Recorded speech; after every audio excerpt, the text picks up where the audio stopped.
I found a way to counter inflation in a really, really big way, and that's through the use of debt. So debt plays a really, really interesting role here. And I want to tell a few stories and then I'll go into my own examples to make it more relevant.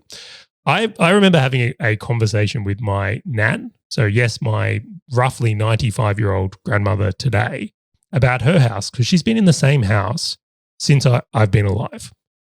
And she's been in that house for the majority of her life. And I asked her about her house. I was like, I was there one day many years ago and I go, do you mind if I ask, like, how much did you pay for this house? And she would be in what I would call like one of the rings of Melbourne. She's not far. She'd be like at maximum 15 Ks from the city. Okay, so she's in a nice spot. And she goes, oh, I paid $9,000 for this house.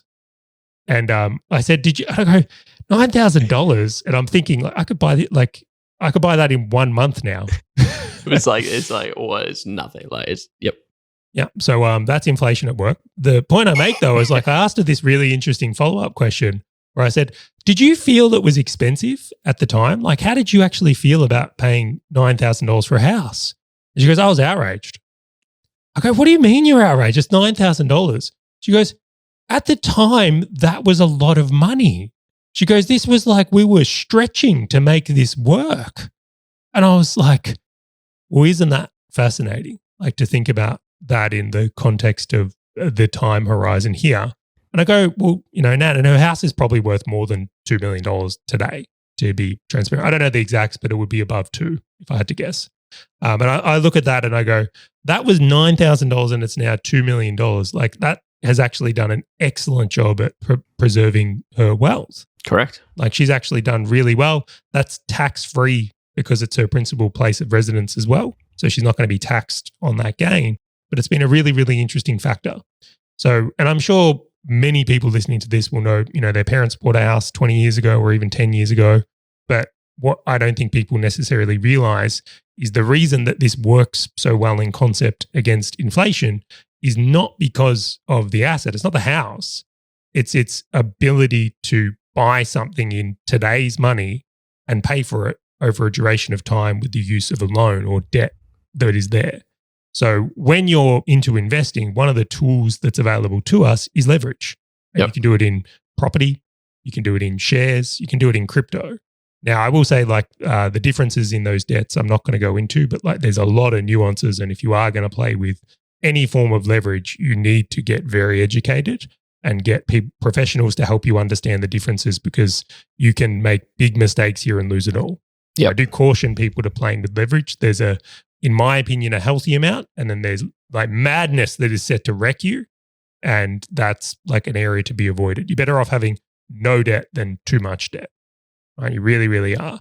So a bit of debt in your investing portfolio is the hedge against this headwind because that dollar or the money you've got in debt is being inflated away. Inflation doesn't just, come onto all things. It comes into inflation doesn't just come into your personal life in like food and petrol. It actually applies to the same thing. Now, I'll give you another example here. The house I'm in now, if I had a mortgage on it, so when I first bought the house, the payment was like $500 a week. Yep. Which again, I was like outraged. Outrageous. But I look to that today and I go $500 a week. Like that's nothing in the concept of what people would pay for a mortgage today. Correct. So that's a counter-inflationary point. So the use of debt in that faction, and I'm only using real estate as the example, can be a huge, huge factor for actually negating inflation in a really, really huge way. Yeah, and I'm going to sort of piggyback off your story of Nan, which I think is the greatest example on 2 points. Just 1 second. Just to keep in mind when I was having this conversation with my Nan, she would have been in her 80s. I have never seen her so passionate about how outraged she was ever. Let me tell you about my power bill as well. So expensive. And I was like, actually, I think lit her up, gave her a few more years. There's some passion in her. Just to stick it to the man to watch it keep going up. Anyway, continue on there. So the very first point, right, where we sit there and we go, wow, like $9,000 to $2 million. Now, I guarantee you that just to articulate this point to everybody, the house down the street from your Nan would have been about the same.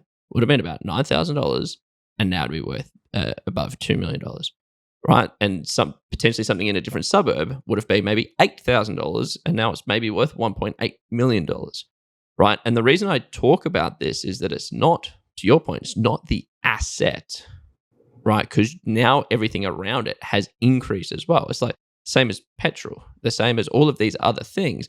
Everything around it also increasing, feeling the same pressure, right? And that's really this really important point, because you go, oh, well, she got lucky, she bought the right place, right time, and all these kind of, well, kind of, but think about it from a bit bigger of a view, which is not just her, it's everybody else in that situation. But then the second point that I just want to sort of factor home here is, imagine that she had a mortgage on that $9,000. So imagine, well, I'm going to say, Charlie, imagine you bought it a couple of decades ago and you went and got a $9,000 debt, right? Because again, your debt doesn't change, right? So you got $9,000, bought the house, and sure, like pay your interest rate as you go. That's completely fine. Do you think that today you could pay that house off very quickly in comparison to if you were someone else who was to go and buy next door for $2 million and have $2 million debt on it, right? And that's that power of that debt leverage that you've been talking about. Hey, fellow business owner, if this topic and value-packed short video has resonated with you at all, and you want to dive deeper into being a full stack business owner, check out the full episode by clicking the link on your screen or in the description right now.